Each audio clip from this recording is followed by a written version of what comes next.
Imagine making a decision and later regretting it. Worse, without any hope. Maybe you were sure you knew better. Maybe you wanted freedom. Maybe you just wanted to live life your own way. No rules, no limits, no one telling you what to do. Now, imagine leaving home, walking away from the people who love you most, spending everything you have, and then realizing you have nowhere left to go. What would you do?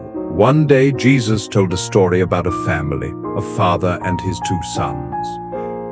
But this wasn't just a family story, it was a story about the human heart. It was a story about rebellion, regret, and a love that never gives up. There was a man who had two sons. The younger son walked up to his father and said something shocking. "Father, give me my share of the inheritance." In those days, an inheritance was usually given after the father died. So what the son was really saying was, "I want what belongs to me and I want it now." It was disrespectful. It was hurtful. It was like saying he cared more about the money than about his father, but the father did something unexpected. He didn't argue. He didn't punish him. He divided his property and gave the younger son his share. A few days later, the son packed up everything he had and left home. He traveled to a distant country, far away from his father, far away from responsibility, far away from anyone who knew him. He wanted independence, he wanted freedom, he wanted to live life on his own terms. At first it must have felt exciting. Money in his pocket, new friends, endless parties, no rules, no boundaries. He spent his wealth in wild living, enjoying every moment. But reckless living has a way of catching up with you. Eventually the money ran out. And just when he thought things couldn't get worse, a severe famine hit the land. Food became scarce, jobs were limited, and suddenly the young man who once had everything now had nothing. The friends who were around when he had money disappeared, the laughter faded, the freedom didn't feel so free anymore. Desperate and hungry, he found a job feeding pigs. To the people listening to Jesus, this was shocking. Pigs were considered unclean animals. This was rock bottom. He became so hungry that he longed to eat the food the pigs were eating. Imagine that. He had left home full of pride and confidence. Now he was standing in a pig pen, starving, ashamed, and alone. Then the Bible says something powerful. He came to his senses. Sometimes it takes hitting rock bottom to see clearly. He began to think about home.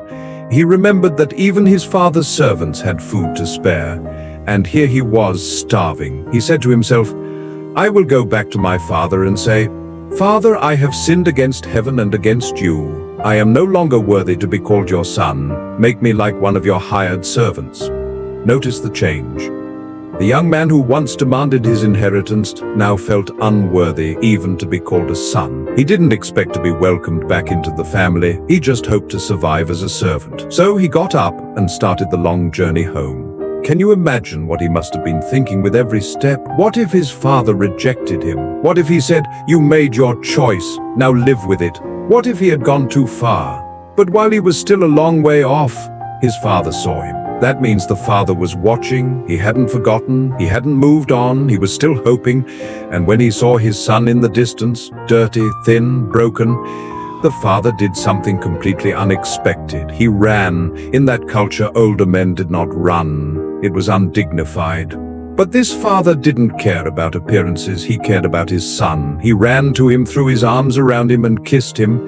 Before the son could even finish his apology speech, before he could beg to become a servant, the father was already embracing him. The son began, "Father, I have sinned against heaven and against you. I am no longer worthy to be called your son." But the father interrupted him with action. He called to his servants, "Quick, bring the best robe and put it on him. Put a ring on his finger and sandals on his feet. Bring the fattened calf and kill it. Let's have a feast and celebrate. Why? For this son of mine was dead and is alive again. He was lost and is found." The son came home expecting punishment. He received a party. He expected rejection. He received restoration. The robe symbolized honor. The ring symbolized belonging and authority. The sandals showed he was not a servant, and he was family. The father didn't just forgive him, he restored him. But there was another son. The older brother was out in the field working when he heard music and dancing. When he found out that his younger brother had returned and that a celebration was happening, he became angry. He refused to go inside. The father came out to him too. The older son said, "All these years I've been serving you and never disobeyed you, yet you never gave me a party. But when this son of yours comes back after wasting your money, you celebrate him." He felt overlooked. He felt it wasn't fair. The father answered gently, "My son, you are always with me, and everything I have is yours. But we had to celebrate, because your brother was dead and is alive again. He was lost and is found." And that's where the story ends. Jesus doesn't tell us what the older brother chose to do. Did he go into the party? Did he stay outside in anger? Because the real question isn't about them, it's about us. Sometimes we are like the younger son. We chase our own way, we think we know better, we drift, we make mistakes, we waste opportunities. And sometimes we find ourselves in places we never imagined we would be, and sometimes we are like the older brother. We stay close on the outside, but our hearts become hard. We compare, we judge, we struggle to understand grace. But at the center of this story is the Father, a Father who allows choice, a Father who feels pain, a Father who waits, a Father who runs.